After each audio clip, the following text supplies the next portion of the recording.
Hey everybody, welcome to this lecture. Previous lecture में हमने देखा था, ये लास्ट पॉइंट था क्या, information obtained by performing risk assessment procedures. Now we are going to move forward and हम लोग मटेरियलिटी कॉन्सेप्ट देखेंगे। We are going to see the materiality concept in detail, यानी सब कुछ मटेरियलिटी में जितना भी कॉन्सेप्ट है वो सारा हम लोग ये वाले लेक्चर में देखने वाले हैं।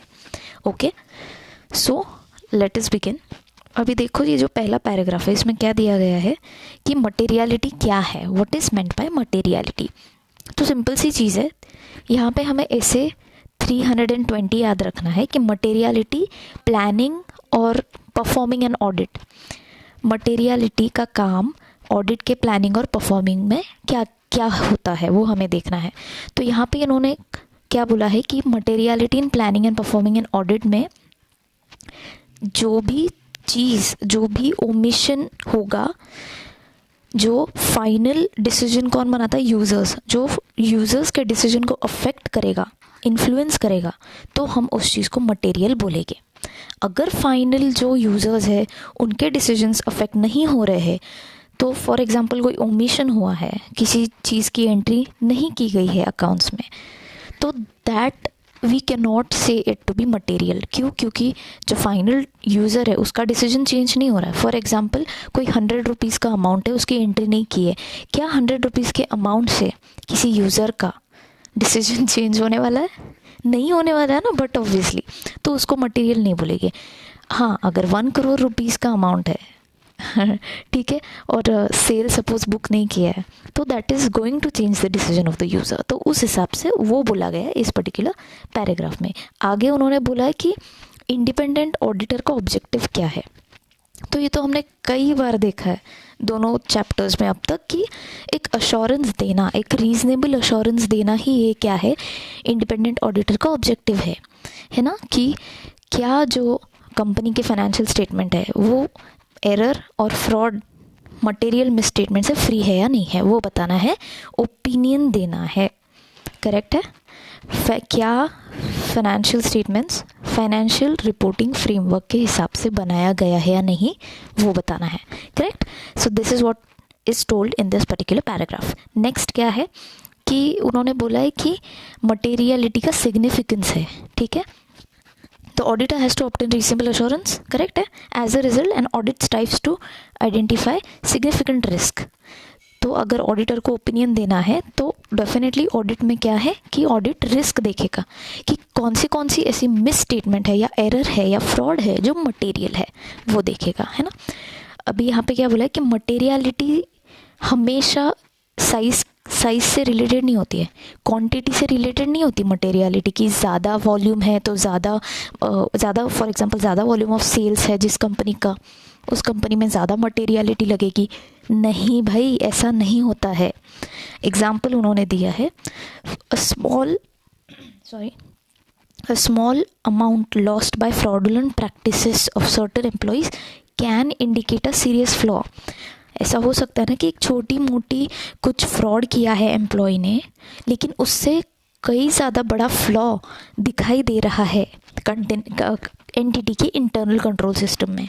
ठीक है, तो this is one of the example कि यू कैन नॉट से ऑलवेज कि अगर फॉर एग्जाम्पल छोटी छोटी अमाउंट से भी फ्रॉड किया जा सकता है। ठीक है, next materiality in planning performing auditors. अभी इसमें इन्होंने क्या बताया पता है, ऑडिटर की रिस्पॉन्सिबिलिटी बताई है कि जब आप मटेरियलिटी को प्लान करते हो, परफॉर्म करते हो, तो ऑडिटर को इसमें क्या रोल निभाना है। तो इन्होंने बोला है कि मटेरियलिटी जो है ये ऑडिटर अप्लाई करता है। ठीक है, materiality concept is used by auditor in planning also and while performing the audit work also. ठीक है, और जब वो जो भी मिस स्टेटमेंट यानी एरर या फ्रॉड या रिस्क जो भी उसने आइडेंटिफाई किया उसको एग्जामिन, उसको इवेल्युएट, एनालाइज करने में भी मटेरियलिटी का वो हेल्प लेता है। ठीक है, ओपिनियन देते टाइम भी। तो ऐसे 320 डील्स विद ऑडिटर का responsibility as to the materiality. All right, this is what is told in the paragraph. Next is जो फाइनेंशियल रिपोर्टिंग फ्रेमवर्क है ना, मैंने पहले ही बताया था पहले लेक्चर्स में कि फाइनेंशियल रिपोर्टिंग फ्रेमवर्क क्या होता है. ठीक है, स्टिल मैं रिपीट मतलब बता देती हूँ फिर से. फाइनेंशियल रिपोर्टिंग फ्रेमवर्क यानी क्या कि देखो फॉर एग्जांपल हर एक कंपनी का, या कंपनी का नहीं, हर एक लॉ में जो है ना, फॉर एग्जांपल अगर कंपनीज एक्ट है तो कंपनी एक्ट के हिसाब से जो कंपनीज उसमें फॉल होती है ना, उनको शेड्यूल 3 के हिसाब से अपना फाइनेंशियल स्टेटमेंट प्रेजेंट और डिस्क्लोज करना पड़ता है. करेक्ट है. तो this is nothing but a framework, a format given by the companies act which they are supposed to follow and we are supposed to check accordingly, examine accordingly. All right, so that is nothing but financial reporting framework, यानी financial statement बनाने का format simple way में. Right, तो इस पे standards on auditing भी है. तो ये बोलते, तो इसमें क्या बोला ये पैराग्राफ में कि फाइनेंशियल रिपोर्टिंग फ्रेमवर्क में मटेरियलिटी का कॉन्सेप्ट डिस्कस किया है कि आप कैसे प्रिपेयर करोगे और कैसे फाइनेंशियल स्टेटमेंट प्रेजेंट करोगे. ठीक है, ऑल्दो फाइनेंशियल रिपोर्टिंग फ्रेमवर्क में discuss materiality in different terms, they generally explain. यानी फाइनेंशियल रिपोर्टिंग फ्रेमवर्क मटेरियलिटी को अलग अलग टर्म्स में बोल सकती है, डिस्क्राइब कर सकती है, लेकिन कुछ जनरल टर्म्स है जो कि वो एक्सप्लेन करती है. तो अगर आपको पूछा गया एग्जाम में कि फाइनेंशियल रिपोर्टिंग फ्रेमवर्क में मटेरियलिटी क्या जनरली एक्सप्लेन करता है मटेरियलिटी, तो यू हैव टू से दिस फॉलोइंग पॉइंट्स नाउ.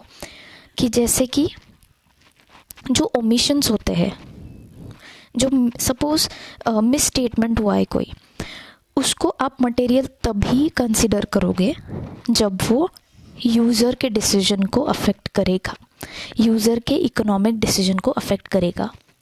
ठीक है, ये क्लियर है. नेक्स्ट,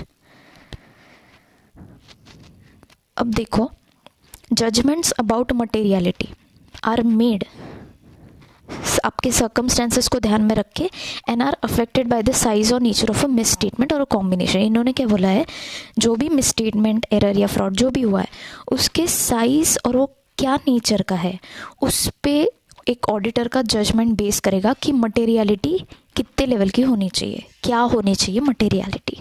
ठीक है, it will depend on the circumstances, the size and the nature of the misstatement और the combination of the both. आगे क्या है, अभी जो जजमेंट्स यूजर्स के लिए ज़रूरी है, मटेरियल है, are based on the consideration of the common financial information needs of users as a group. यानी क्या कि आप बोलोगे कि 100 शेयर होल्डर्स है किसी कंपनी के, राइट. आप अगर बोलोगे कि 100 शेयर होल्डर्स है किसी कंपनी के, अभी उसमें से एक शेयर होल्डर को चाहिए था कि कुछ चीज़ें चाहिए थी कि जो उसको डिसीजन लेने के लिए उसको मटेरियल था, लेकिन बाकी जो 99 पीपल है, 99 शेयर होल्डर्स है, उन्हें ऐसा कोई प्रॉब्लम नहीं था, उनके लिए वो चीज़ मटेरियल नहीं थी. जो मिस स्टेटमेंट, फॉर एग्जांपल कोई मिस स्टेटमेंट था जो सिर्फ एक शेयर होल्डर को अफेक्ट कर रहा है, बाकी सारे 99 शेयर होल्डर्स को अफेक्ट नहीं कर रहा है, तो क्या ये मटेरियल हुआ? नहीं हुआ. This is not a material नहीं हुआ ये. तो एक common financial information need of users as a group चाहिए. ठीक है, कॉमन फाइनेंशियल नीड के हिसाब से मटेरियलिटी डिसाइड होगी, एक आध इंडिविजुअल से नहीं होगी. ठीक है, कॉमन फाइनेंशियल इंफॉर्मेशन नीड्स होने चाहिए. The possible effect of misstatement on specific individual users whose needs may vary validity is not considered. तो आप स्पेसिफिक इंडिविजुअल यूजर के लिए जो मिसस्टेटमेंट इफेक्ट हो रहा है वो आप कंसिडर नहीं करोगे, आप एज अ ग्रुप देखोगे कि क्या इफेक्ट होगा. ऑल राइट, नेक्स्ट,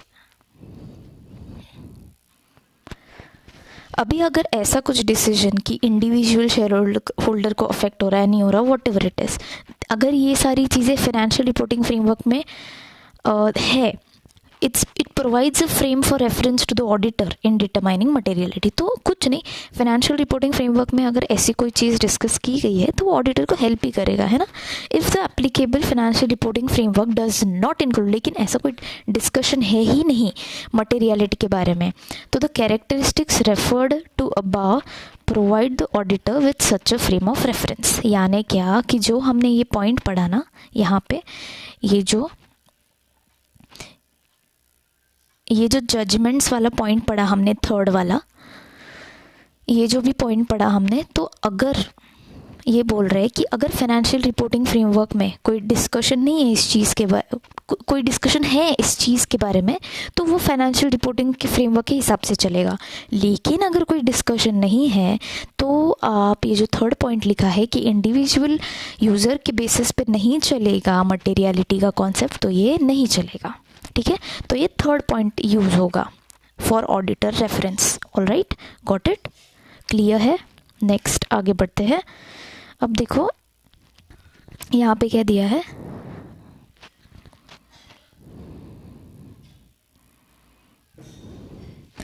जब ऑडिटर प्लान करता है ऑडिट को, तो ऑडिटर का जो जजमेंट है ना, ऑडिटर का तो जजमेंट है, उसके ऊपर डिपेंड करेगा कि मटेरियलिटी क्या होगी क्या नहीं होगी। अभी ये जो जजमेंट है ना, these judgements provide a basis, ये जजमेंट बेसिस प्रोवाइड करता है किस चीज़ के लिए? पहला कि जो रिस्क असेसमेंट प्रोसीजर होगा ना, उसका नेचर, टाइमिंग, एक्सटेंट डिसाइड करने के लिए। फिर रिस्क ऑफ मटेरियल मिसस्टेटमेंट के लिए आइडेंटिफाई करना, एसेस करना, यानी identifying and assessing the risk of material misstatement and determining nature, timing, extent of further audit procedure. तो ये तीन चीज़ों को जजमेंट जो होगा, जो भी जजमेंट मटेरियलिटी का होगा ऑडिटर का, उसके बेसिस पे ये तीनों चीज़ें डिसाइड होती है कि रिस्क असेसमेंट प्रोसीजर का nature, timing, extent, for the audit procedure का nature, timing, extent and risk of material misstatement को आइडेंटिफाई और एसेस करना। ऑलराइट, यही बोला गया है वो पैराग्राफ में। आगे क्या है,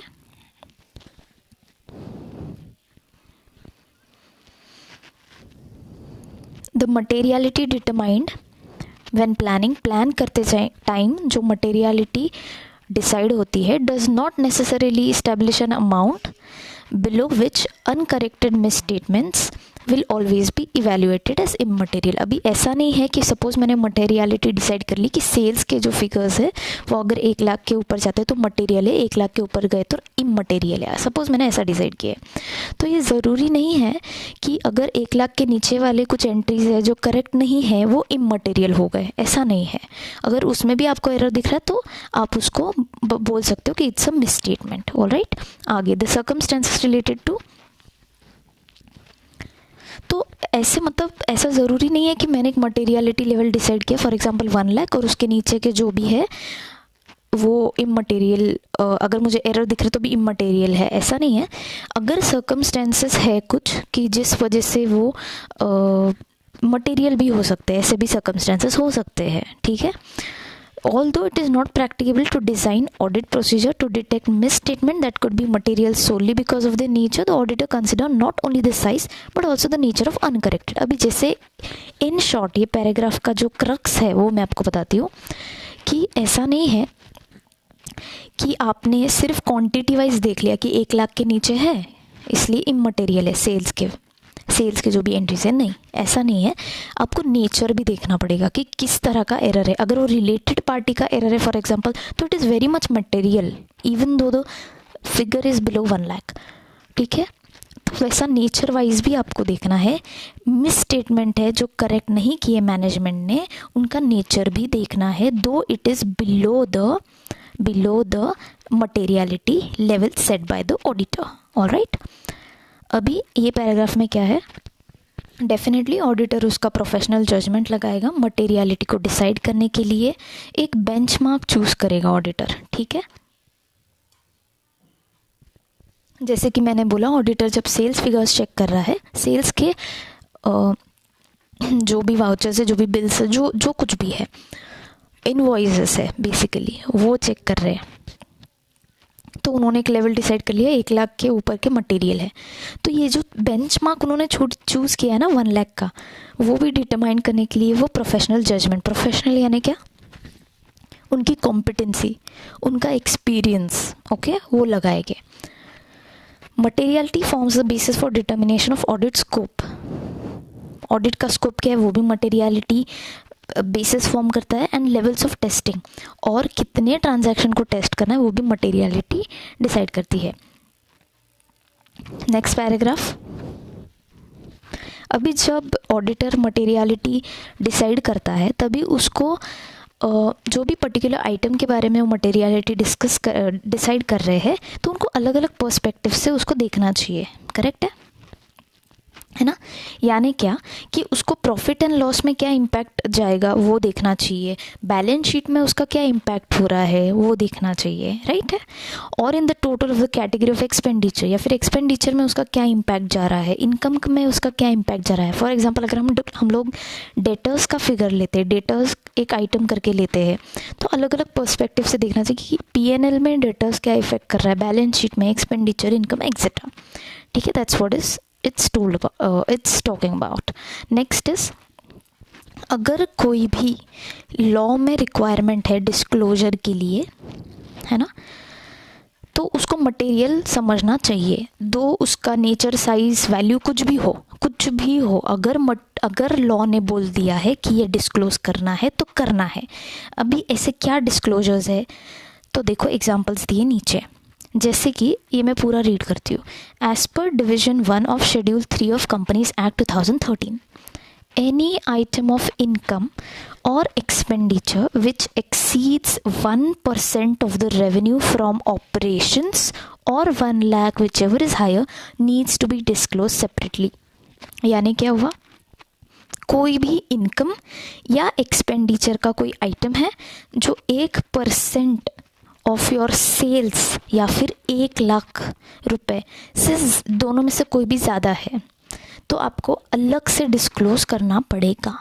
okay, next is, a company should disclose in notes to accounts shares in the company held by each shareholder holding more than 5% of shares, specifying the number of shares held as per requirements of division 1 of schedule 3 of companies act। अभी ये एक particular law है जिसने बोल दिया है कि अगर शेयर्स किसी कंपनी के शेयर होल्डर ने लिए हैं जो 5% से ज़्यादा है तो आपको वो नोट्स टू अकाउंट्स में डिस्क्लोज करना पड़ेगा। तो करना पड़ेगा भाई, कितने भी वैल्यू का क्यों ना रहो, ठीक है। तो this is a material thing कि क्या कंपनी ने इसको सच में डिस्क्लोज किया है या नहीं, वो देखना हमारा काम है एज एन ऑडिटर।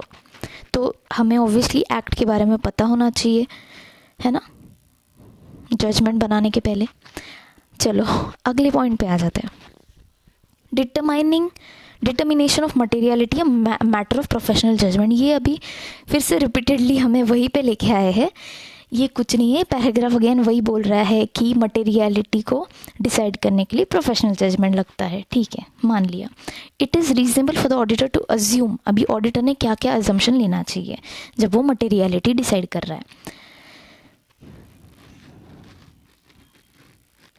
ओके, तो ऑडिटर ये एज्यूम करेगा कि जो भी यूजर्स है ना फाइनेंशियल स्टेटमेंट के, उनको बिजनेस का, इकोनॉमिक एक्टिविटीज़ का नॉलेज है, उनको अकाउंटिंग के बारे में पता है, ठीक है।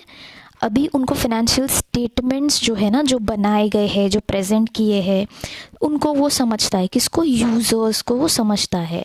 Recognize the uncertainties inherent in the measurement of amount, जो भी अमाउंट्स है उसमें कोई ऐसे कोई अनसर्टनिटीज है जो अवॉइड नहीं कर सकते हैं इस्टीमेट करते टाइम, जजमेंट लेते टाइम, तो वो उनको पता होना चाहिए यूजर्स को कि एक पर्टिकुलर चीज़, ये जो भी चीज़ें हैं उनमें अनसर्टनिटी आ सकती है जिसको अवॉइड नहीं कर सकते, ठीक है। मेक रीजनेबल इकोनॉमिक डिसीजंस, अभी मतलब कि जो यूज़र है वो रीजनेबल इकोनॉमिक डिसीजन लेने के लिए कैपेबल है या फिर वो रीजनेबल इकोनॉमिक डिसीजन लेते हैं, ठीक है। तो ये 4 चीज़ें हैं जो एक ऑडिटर एज्यूम करता है कि यूज़र को इन सारी चीज़ों की नॉलेज है, ऑलराइट। अभी परफॉर्मेंस मटेरियलिटी पे जाते हैं, देखते क्या है।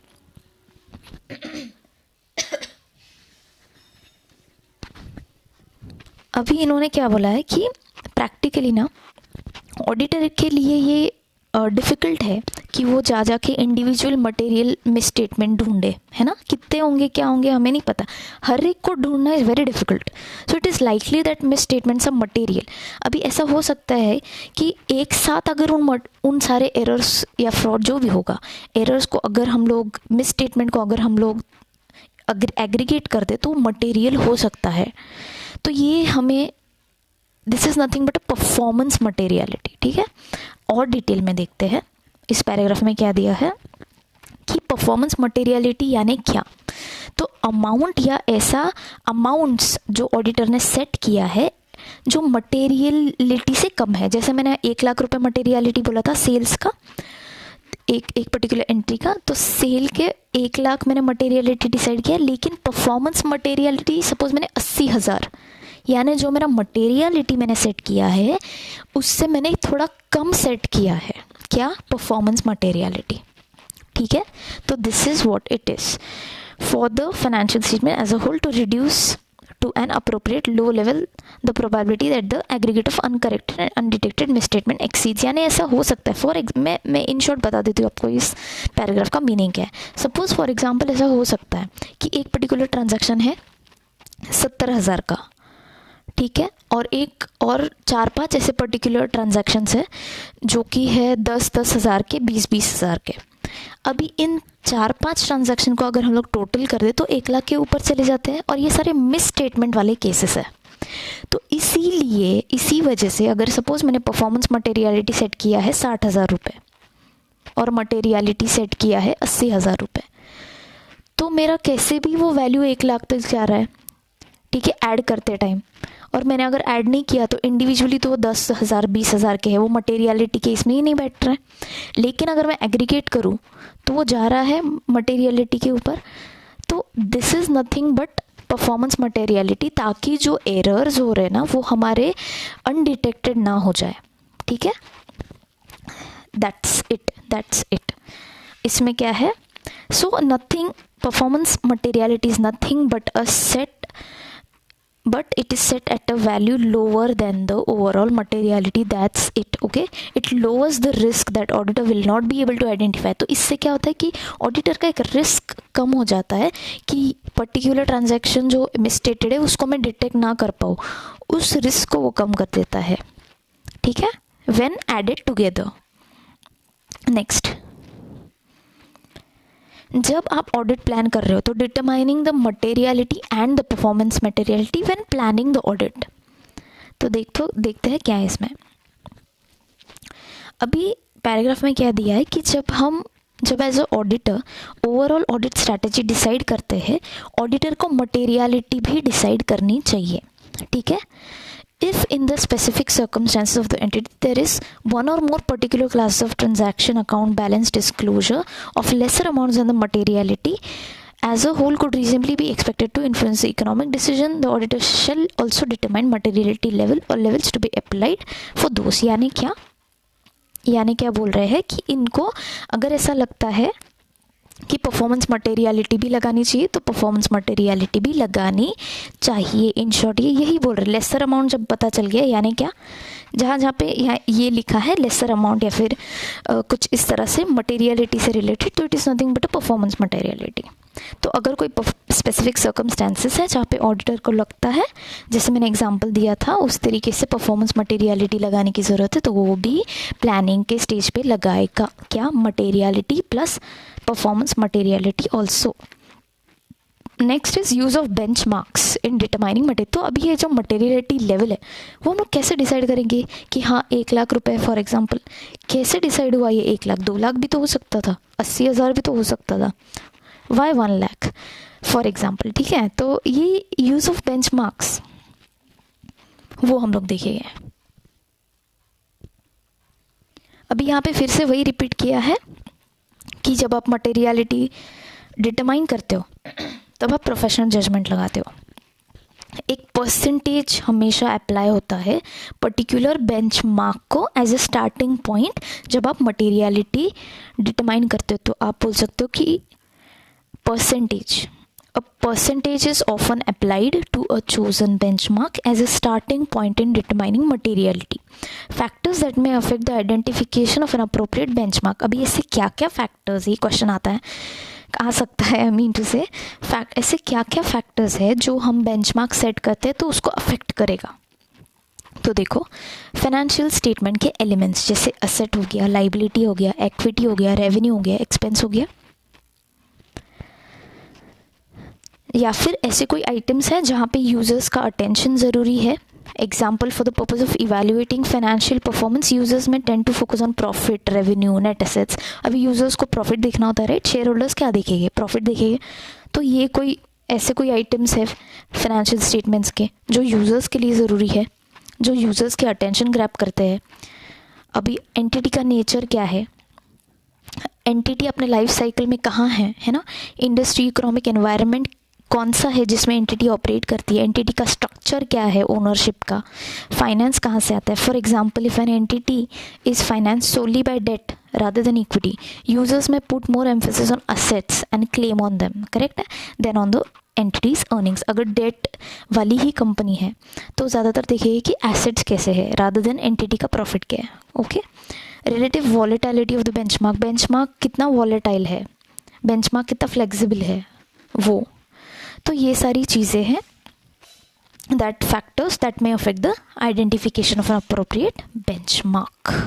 Example of benchmarks that may be appropriate depending on the circumstances include categories of reported income such as profit before tax. तो benchmarks जो है ना उसमें profit before tax, total revenue, gross profit, ये सारी चीज़ें include होती है. Next, profit before tax from continuing operations is often use for profit oriented. अगर कोई प्रॉफिट ओरिएंटेड एंटिटी है तो profit before tax from continued operations use होता है.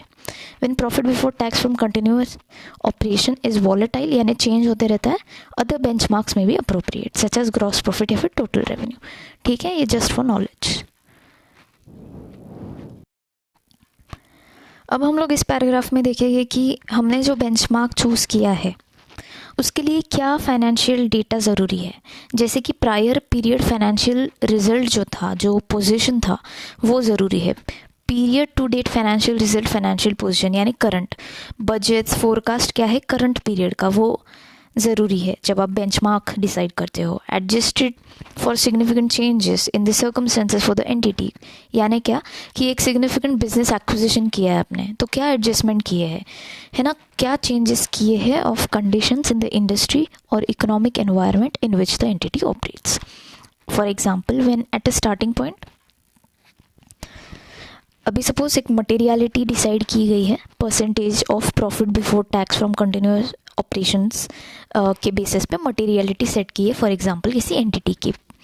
Circumstances that give rise to an exceptional decrease और increase in such profit may lead the auditor to conclude that the materiality for the financial statement is more appropriately determined using a normalized profit before tax from continuous operations figure based on past results.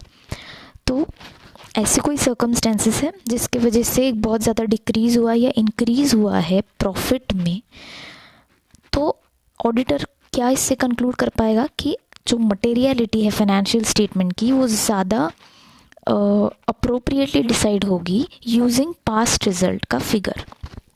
Alright. Next, determining a percentage to be applied. अभी आप जब benchmark choose करते हो आप एक percentage लगाते हो obviously professional judgement को यूज़ करके. तो देखो इस पैराग्राफ में क्या बोला है, वो बोल रहे हैं कि जो आप परसेंटेज निकालते हो मटेरियलिटी का और जो एक बेंचमार्क है उसमें एक रिलेशन है. ठीक है, अभी वो क्या बोल रहे हैं कि जब परसेंटेज लगाते हो आप to the profit before tax from continuing operations will normally be higher than a percentage applied to the total revenue. तो आप जब पूरे देखो एग्जाम्पल के तौर पे समझाती हूँ मैं, जैसे कि ऑडिटर कंसिडर कर सकता है 5% प्रॉफिट बिफोर टैक्स से, है ना, वाइल द ऑडिटर में कंसिडर 1% ऑफ टोटल रेवेन्यू और total expenses to be appropriate for a not for profit entity. अगर प्रॉफिट ओरिएंटेड एंटिटी है तो आप 5% किसका ले सकते हो, प्रॉफिट बिफोर टैक्स का. और अगर आप प्रॉफिट की एंटिटी नहीं हो तो 1% ऑफ टोटल रेवेन्यू, क्योंकि डेफिनेटली जो अगर टोटल रेवेन्यू की बात है तो obviously sales figure is more always more than the profit figure, right. आप सेल्स का फिगर हमेशा देखोगे तो ज़्यादा होता है प्रॉफिट से, तो डेफिनेटली आप प्रॉफिट का ज़्यादा परसेंटेज लोगे और आप रेवेन्यू का कम परसेंटेज लोगे. तो हायर और lower percentages however may be determine appropriate. तो जो भी है ज़्यादा या कम परसेंटेजेस आप अकॉर्डिंगली डिसाइड करोगे. ऑलराइट. नेक्स्ट, मटेरियलिटी लेवल और level for particular class of transaction. factors that may indicate the existence of one or more particular class of transaction of lesser amounts than materiality for the financial statement as a whole could reasonably be expected to influence the decision of the users, including the following. अभी कुछ factors है जो हम देखेंगे कि जो materiality level को decide करता है. तो what are such factors which decide the level of materiality. So see some of the factors are कि क्या लॉ, रेगुलेशन या फिर फाइनेंशियल रिपोर्टिंग फ्रेमवर्क अफेक्ट कर रहा है यूजर्स के एक्सपेक्टेशन को रिगार्डिंग द मेजरमेंट और disclosure. Like in case of related party अगर ट्रांजैक्शन है तो लॉ हमेशा बोलता है कि रिलेटेड पार्टी ट्रांजैक्शन है ऑलवेज मटेरियल. रेम्यूनरेशन है मैनेजमेंट का या फिर दोस्त चार्ज विद गवर्नेंस का, है ना, ये एक फैक्टर है. फिर अगर कोई की डिस्क्लोजर्स है, की यानी क्या, इंपॉर्टेंट. अगर कोई इंपॉर्टेंट डिस्क्लोजर है जैसे कि रिसर्च डेवलपमेंट कॉस्ट है तो that is also materiality level decide करने में फैक्टर है एक. Whether attention is focused on the कुछ पर्टिकुलर एक्सपेक्ट है एंटिटी के बिजनेस का जो कि सेपरेटली डिस्क्लोज होना चाहिए. जैसे वो हमने पढ़े थे कंपनी के एक्ट में था, है ना, 5% से ज़्यादा अगर रेवेन्यू है किसी चीज़ में, पर्टिकुलर चीज़ में, तो वो एक था. In the financial statement like case of newly acquired, अगर फॉर एग्जांपल अगर नया बिजनेस एक्वायर किया गया है तो उसको सेपरेटली डिस्क्लोज करना चाहिए. ओके. Revision and materiality. अभी मटेरियलिटी लेवल तो हमने देख लिया कि क्या क्या फैक्टर्स उसको अफेक्ट करते हैं यूज़र के डिसीजन को. अब हम लोग देखेंगे कि ड्यूरिंग ऑडिट, जैसे जैसे ऑडिटर ऑडिट करता है और तो अगर मटेरियलिटी लेवल में सपोज चेंजेस होते हैं, रिविजन होता है, तो उस केस में क्या होता है वो देखते हैं. ये पैराग्राफ में देखते क्या है.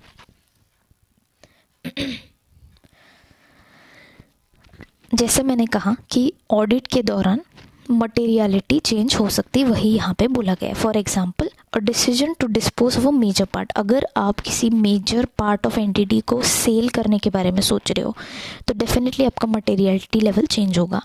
नया कोई इन्फॉर्मेशन है और a change in the auditors understanding. अगर ऐसा हो सकता है कि at the start of the audit auditor को एंटिटी के बारे में कुछ पता था और बाद में जैसे जैसे ऑडिट आगे बढ़ता गया ऑडिटर के परसेप्शन चेंज हो गया. ऑडिटर को अभी पता चलने लगा कि ये जो मैंने पहले सोचा था वैसा नहीं है, वैसी एंटिटी नहीं है, थोड़ी अलग एंटिटी है, तो उस हिसाब से चेंज होता है. या फिर एंटिटी के जो ऑपरेशंस है, जो डे टू डे एक्टिविटीज़ है, उसमें कोई चेंज है तो डेफिनेटली मटेरियलिटी लेवल में भी रिविजन होना चाहिए.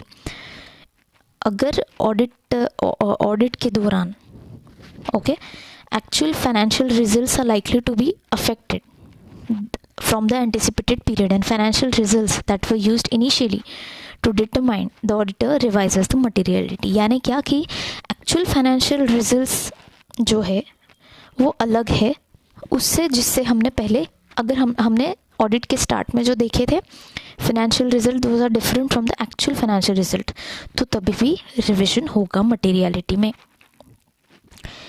अभी जैसे अगर ऑडिटर कंक्लूड कर देता है कि लोअर लेवल ऑफ मटेरियलिटी, है ना, then that initially determined is appropriate. यानी कि मैंने सपोज 1 लाख डिसाइड किया था सेल का वैल्यू, लेकिन अभी मुझे लग रहा है कि नहीं 60,000 ही चाहिए था, कम चाहिए था, है ना.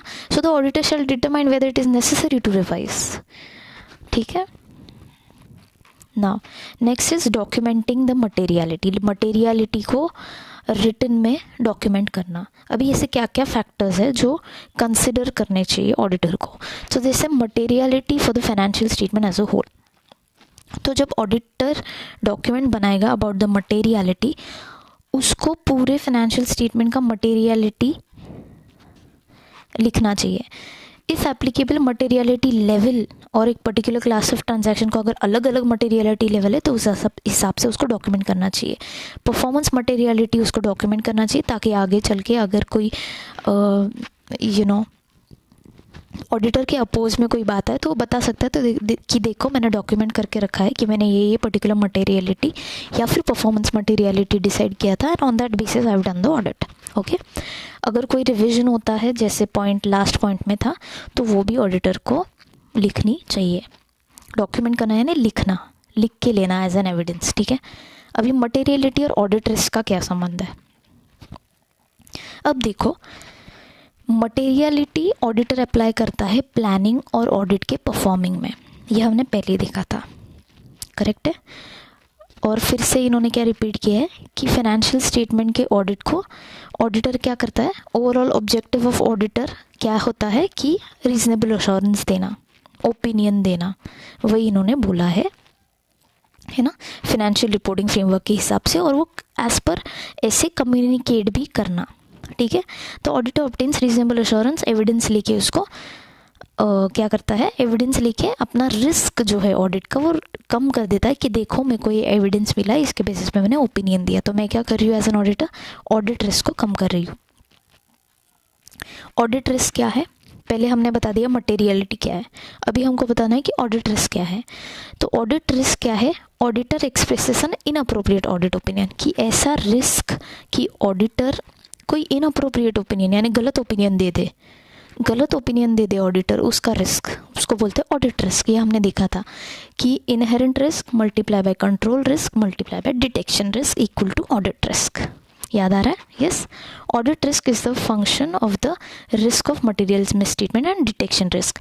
Risk of material misstatement is nothing but inherent risk and control risk. Alright,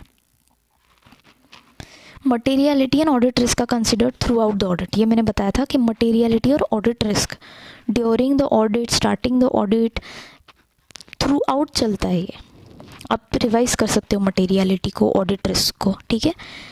in particular when materiality and audit risk are considered throughout the audit, in particularly when identifying and assessing risk of material misstatement, determining nature, timing, extent of further audit procedure, and evaluating the effect of incorrect misstatements. Alright, तो ये पूरा था about the materiality. Now we are going to see कि what is all there in understanding the entity and its environment. क्या सारी चीज़ें आती है as an auditor, क्या रिस्पॉन्सिबिलिटी है about understanding the entity and its environment. So see, when it is about understanding the entity and its environment, ऐसे 315 में बताया गया है कि कैसे रिस्क ऑफ मटेरियल मिसस्टेटमेंट को आप आइडेंटिफाई करते हो, एसेस करते हो बाय अंडरस्टैंडिंग द एंटिटी जिसका आप ऑडिट कर रहे हो, और उसके एनवायरनमेंट क्या है। तो देखो, auditor shall obtain an understanding, auditor को ये समझना चाहिए एंटिटी के बारे में, एनवायरनमेंट के बारे में, क्या कि वो कौन सी इंडस्ट्री में फॉल होता है, क्या रेगुलेशन उस पर अप्लाई होता है, और जो भी दूसरे factors including the financial reporting framework कौन सा अप्लाई होता है। जैसे मैंने कहा था कि कंपनीज जो कंपनीज एक्ट के अंडर फॉल होती हैं उनको फाइनेंशियल रिपोर्टिंग फ्रेमवर्क के हिसाब से, शेड्यूल 3 के हिसाब से फाइनेंशियल रिपोर्टिंग करना होता है, ठीक है। अभी डिटेल में देखो इसमें क्या दिया है। अभी जैसे हमने देखा कि रेलेवेंट इंडस्ट्री पता होनी चाहिए ऑडिटर को, तो उसमें क्या क्या आता है, इंडस्ट्री कंडीशंस, जैसे कि कॉम्पिटिटिव एनवायरनमेंट क्या है उस इंडस्ट्री का, सप्लायर कौन होते हैं, कस्टमर्स रिलेशनशिप क्या होते हैं, टेक्नोलॉजी डेवलपमेंट क्या क्या हुआ है उस इंडस्ट्री का। Example of matters the auditor में कंसिडर इंक्लूड, जैसे कि market and competition, whether entities engaged in any seasonal activity, क्या प्रोडक्ट टेक्नोलॉजी है, industry in which entity operates may give rise to specific risk of material misstatement arising from the nature of the business. Relevant regulatory यानी क्या, relevant regulatory factors में क्या क्या आता है, जैसे कि रेगुलेटरी का एनवायरनमेंट, जैसे कि among the matters applicable financial reporting framework क्या है, लीगल पॉलिटिकल एनवायरनमेंट क्या है, जैसे ऑडिटर को क्या सारी चीज़ें कंसिडर करनी चाहिए रेगुलेशन के हिसाब से, अकाउंटिंग प्रिंसिपल्स क्या है, इंडस्ट्री स्पेसिफिक प्रैक्टिसेस क्या क्या चलते हैं, फ्रेमवर्क क्या है रेगुलेटरी, ठीक है, टैक्सेशन के बारे में, गवर्नमेंट के बारे में, एनवायरनमेंट रिक्वायरमेंट के बारे में, वो सारी चीज़ें।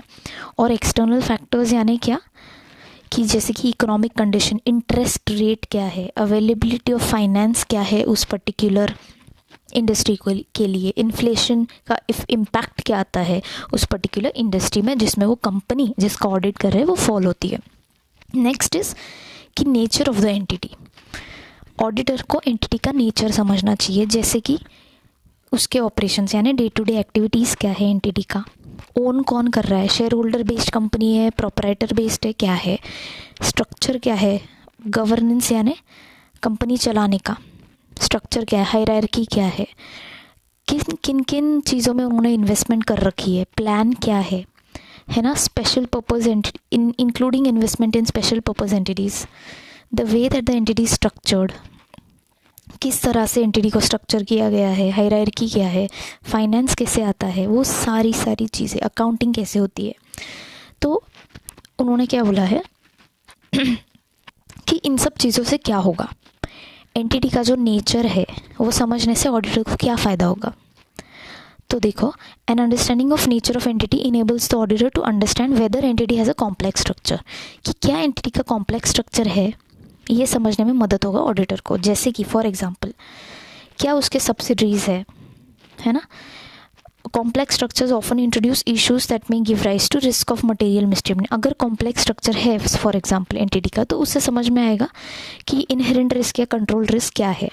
ठीक है, it helps understanding matters relating to ownership हो गया, जो भी हमने ऊपर पॉइंट्स देखे, क्या कोई रिलेटेड पार्टी ट्रांजैक्शन हो सकता है, वो सारी चीज़ें समझ में आती है ऑडिटर को। अभी जैसे क्वेश्चन आ सकता है, example of matters that the auditor में consider while obtaining understanding of nature of entity. तो क्या सारे मैटर्स को ऑडिटर को कंसिडर करना चाहिए जब वो एंटिटी के बारे में समझता है। तो देखो, बिजनेस ऑपरेशन के बारे में हमने बात की थी। तो बिजनेस ऑपरेशन यानी क्या, कि जो सेल्स आता है ना, उसका नेचर, प्रोडक्ट्स क्या है कंपनी के, सर्विसेज क्या प्रोवाइड करता है वो, कंडक्ट ऑफ ऑपरेशंस कैसे होते हैं एंटिटी के, है ना, प्रोडक्शन फैसिलिटी अगर खुद का है तो लोकेशन क्या है उस प्रोडक्शन फैसिलिटी का, इंपॉर्टेंट कस्टमर्स कौन कौन से है, सप्लायर कौन कौन से है एंटिटी के, वो सारी चीज़ें। फिर इन्वेस्टमेंट, जैसे कि कैपिटल इन्वेस्टमेंट कितना है, या फिर कोई प्लान किया है क्या इन्वेस्टमेंट, ठीक है, कोई एक्विजिशन प्लान किया है या फिर कोई किया है एक्विजिशन रिसेंटली। फिर फाइनेंसिंग एक्टिविटीज़ के बारे में, यानी अगर कोई मेजर सब्सिडरी है, डेट स्ट्रक्चर कैसा है, यानी बोरिंग स्ट्रक्चर। फिर फाइनेंशियल रिपोर्टिंग, जैसे कि अकाउंटिंग प्रिंसिपल्स हो गए, रेवेन्यू रिकॉग्निशन प्रैक्टिसेस हो गए, etcetera. The entity selection and application of accounting policy, तो हमें ये भी चेक करना चाहिए कि एंटिटी ने क्या अकाउंटिंग पॉलिसी सिलेक्ट किया है। ऑडिटर को इवैल्यूएट करना चाहिए क्या सारे अकाउंटिंग पॉलिसीज़ एंटिटी ने लगाए हैं और क्या उन्होंने consistently through out the year apply किए हैं, और क्या वो फाइनेंशियल रिपोर्टिंग फ्रेमवर्क के हिसाब से है। The entity's objectives and strategies and those related business risk that may result in risk of material misstatement, यानी एंटिटी का ऑब्जेक्टिव क्या है, एंटिटी की स्ट्रैटेजी क्या है, जिस वजह से इनहेरेंट या कंट्रोल रिस्क जनरेट हो सकता है। ठीक है, तो एंटिटी क्या करता है, इंडस्ट्री के हिसाब से बिजनेस करता है। ठीक है, the entity management defines objective which are overall plans of the entity, strategies के, यानी इन शॉर्ट इन्होंने दिया है कि ऑब्जेक्टिव यानी क्या, स्ट्रैटेजी यानी क्या। तो स्ट्रैटेजी यानी मैनेजमेंट इंटेंट्स टू अचीव, जो ऑब्जेक्टिव मैनेजमेंट ने बनाए हैं उनको अचीव करने के लिए कौन से तौर तरीके हैं, those are nothing but strategies. तो एंटिटीज़ के जो ऑब्जेक्टिव्स होते हैं, स्ट्रैटेजीज होते हैं, वो ओवर द टाइम चेंज होते रहते हैं। ठीक है, बिजनेस रिस्क जो होता है that is broader then the inherent और कंट्रोल रिस्क, यानी रिस्क ऑफ मटेरियल मिसस्टेटमेंट। ठीक है, बिजनेस रिस्क में अराइज फ्रॉम चेंज और complexity. This is just for your knowledge. N understanding of business risk, इन्होंने क्या बोला है कि an understanding of business risk facing the entity increases the likelihood of identifying risk of material misstatement, since most business risks will eventually have financial consequences, therefore an effect on financial statement. However, the auditor does not have a responsibility to identify all business risk because not all business risk give rise to, यानी वो क्या बोल रहा है कि अगर आप business risk को देखते हो तो आपको रिस्क ऑफ मटेरियल मिसस्टेटमेंट पता चलेगा, लेकिन ऐसा ज़रूरी नहीं है कि सारे ही बिजनेस रिस्क में रिस्क ऑफ मटेरियल मिसस्टेटमेंट होते हैं, यही बोला है। अभी एग्जाम्पल क्या दिया है कि जब आप एंटिटी का ऑब्जेक्टिव या स्ट्रैटेजी समझते हो तब देखो, इंडस्ट्री के डेवलपमेंट्स, इंडस्ट्री में क्या चेंजेस आए हैं, नए प्रोडक्ट है, नया सर्विसेज है, अपने बिजनेस को एक्सपांड किया है। ठीक है, next is the measurement and review of the entities performance, financial performance. Management and others will measure and review those things they regard as important. Performance measure whether external or internal create pressures on the entity. These pressures motivate management to take action to improve the business performance. Accordingly, in understanding of such performance, assess the audit and considering whether pressure that increase the risk. यानी क्या होता है ना कि suppose जो entity है, जो management है, वो मेजर और रिव्यू कैसे करता है एंटिटी के परफॉर्मेंस को. इससे हमें पता चलता है कि क्या मैनेजमेंट अंडर प्रेशर आके जो फाइनेंशियल स्टेटमेंट है उनको चेंज कर सकता है, क्या पोटेंशियल है रिस्क होने के यहाँ पे. ठीक है, कितने प्रेशर में है मैनेजमेंट, हाउ दे मेजर और review such financial statement of their company, so that we get to know कि क्या क्या रिस्क ऑफ मटेरियल मिसस्टेटमेंट हो सकते हैं. क्योंकि कोई भी अगर प्रेशर के अंदर काम करता है तो वो कहीं ना कहीं एक रिस्क क्रिएट हो जाता है, कहीं ना कहीं फाइनेंशियल स्टेटमेंट को चेंज या मैनिपुलेट करने का चांसेस वहाँ पे होता है, फ्रॉड होने का चांसेस होता है. एग्जाम्पल के तौर पे की परफॉर्मेंस इंडिकेटर्स एंड की ratios, trends and operating statistics. तो ये काय के एग्जाम्पल है. Example for measuring and reviewing financial performance used by an auditor. तो ऑडिटर को की परफॉर्मेंस इंडिकेटर देखने चाहिए, रेशियो देखना चाहिए, period on period financial performance analyse यानी ट्रेंड एनालिसिस, पास्ट ईयर के भी फाइनेंशियल स्टेटमेंट्स वो एनालाइज कर सकते हैं. बजट देखना चाहिए, क्या बजट और एक्चुअल मैच हो रहा है, कितना डिफरेंस है, क्या है, क्यों है. देन फोरकास्ट है, क्रेडिट रेटिंग एजेंसी रिपोर्ट्स, ये सारी चीज़ें ऑडिटर को देखनी चाहिए while measuring and reviewing the financial performance of the entity.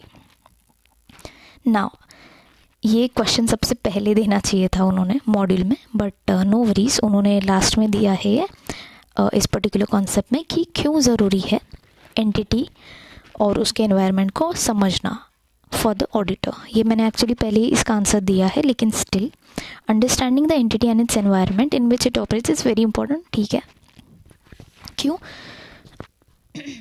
क्योंकि हमें प्लानिंग, ऑडिट प्लानिंग में मदद होती है. हमें समझता है कि कौन से एरियाज़ में ज़्यादा ध्यान देना चाहिए, जो ज़रूरी प्रिंसिपल्स है वो हमें समझ में आते हैं. In fact without adequate knowledge of clients business a proper audit is not possible. अगर हमें क्लाइंट के बारे में ही पता नहीं है तो एक प्रॉपर ऑडिट करना मुश्किल है, प्रॉपर ऑडिट किया ही नहीं जा सकता है. Understanding the entity a continuous process. Obtaining and understanding यानी आप सिर्फ ऐसा नहीं कह सकते हो कि मैं सिर्फ start of the auditing he company को समझूंगी, नहीं. आपको ये कंटिन्यूस प्रोसेस है, आपको ड्यूरिंग द ऑडिट भी एंटिटी को समझना है. Obtaining and understanding of the entity including the entities internal control is a continuous dynamic process of gathering, updating, analysing the information through out the audit. ठीक है, तो ये एक फ्रेम है कि जहाँ पे ऑडिटर प्लान करता है उसका जजमेंट लगा के कि एंटिटी क्या है क्या नहीं है.